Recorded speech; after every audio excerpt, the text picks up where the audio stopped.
आप जो चाहते हैं वह बन सकते हैं।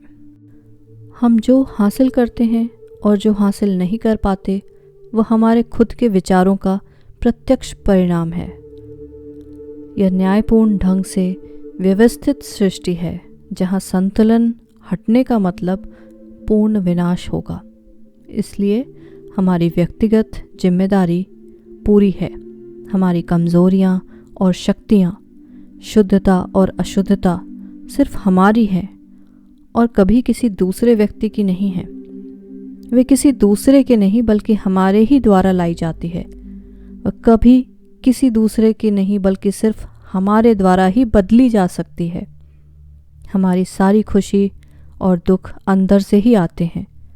जैसा भी हम सोचते हैं वैसे ही हम होते हैं।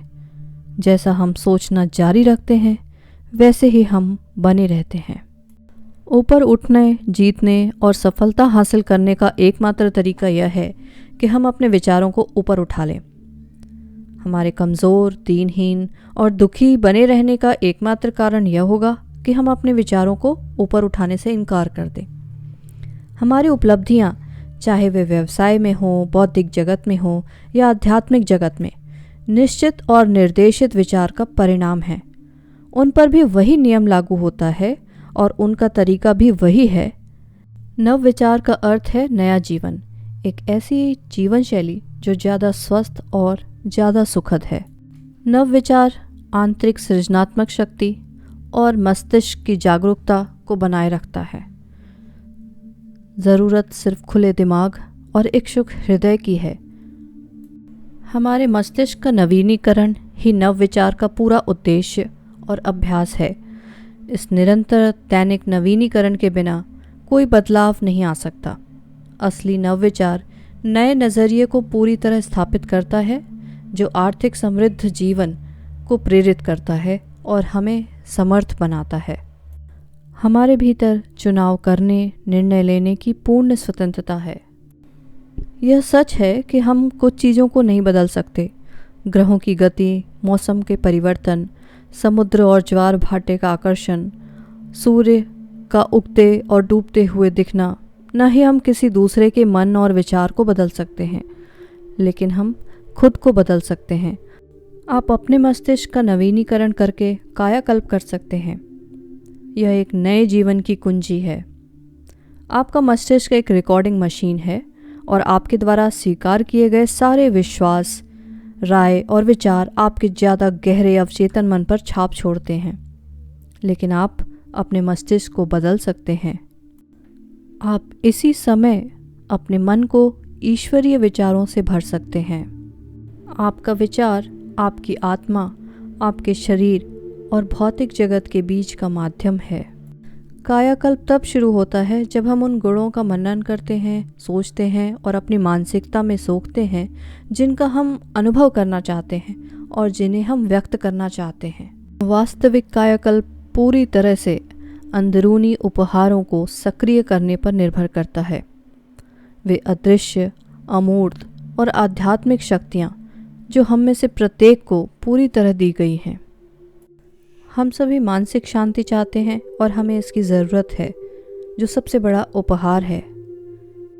तो इस मानसिक शांति के लिए कल्पना करें कि यह हमारे दिलो दिमाग में भर रही है।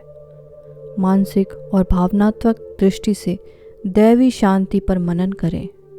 हमें यह विश्वास और स्वीकार करना चाहिए कि हम जिसके भी सच होने की कल्पना करते हैं और महसूस करते हैं वह घटित हो जाता है।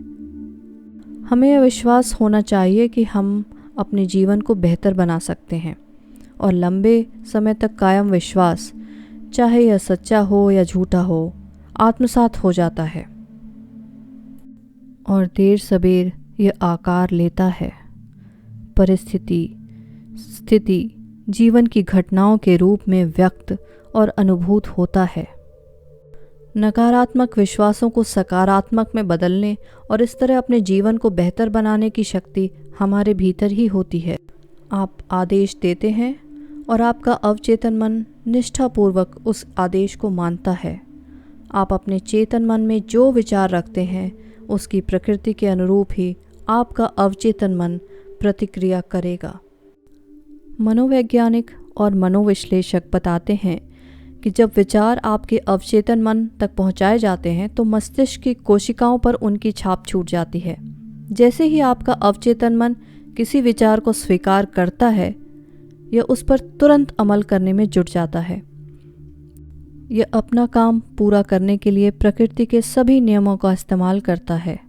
कई बार तो यह आपकी मुश्किलों का समाधान तुरंत कर देता है, लेकिन बाकी समय इसमें कई दिन, सप्ताह या इससे ज़्यादा भी समय लग सकता है। आपके चेतन मन की आदतन सोच आपके अवचेतन मन में गहरे खांचे बना देती है। यह आपके लिए बहुत लाभदायक है, बशर्ते आपके आदतन विचार शांत और सृजनात्मक हों। आपका अवचेतन मन सृजनात्मक है और आपके दैवी स्रोत के साथ एक है। इसलिए अपने भीतर की उस असीम शक्ति में विश्वास करें, पहचानें और जानें कि ईश्वर ही आपका वास्तविक स्व है। यह आपका ज़्यादा ऊंचा स्वरूप है, आपके भीतर की जीवित आत्मा है जो कभी पैदा नहीं होती है और न ही कभी मर सकती है। यह अविनाशी है, अमर है, शाश्वत है। यह आपके भीतर का और आपके चारों ओर का जीवन सिद्धांत है। इस असीम उपस्थिति और शक्ति के साथ नियमित संपर्क बनाए रखें। अपने भीतर के इस दैवी उपहार को सक्रिय करें। अपने भीतर सो रहे इस दिग्गज को जगाएं।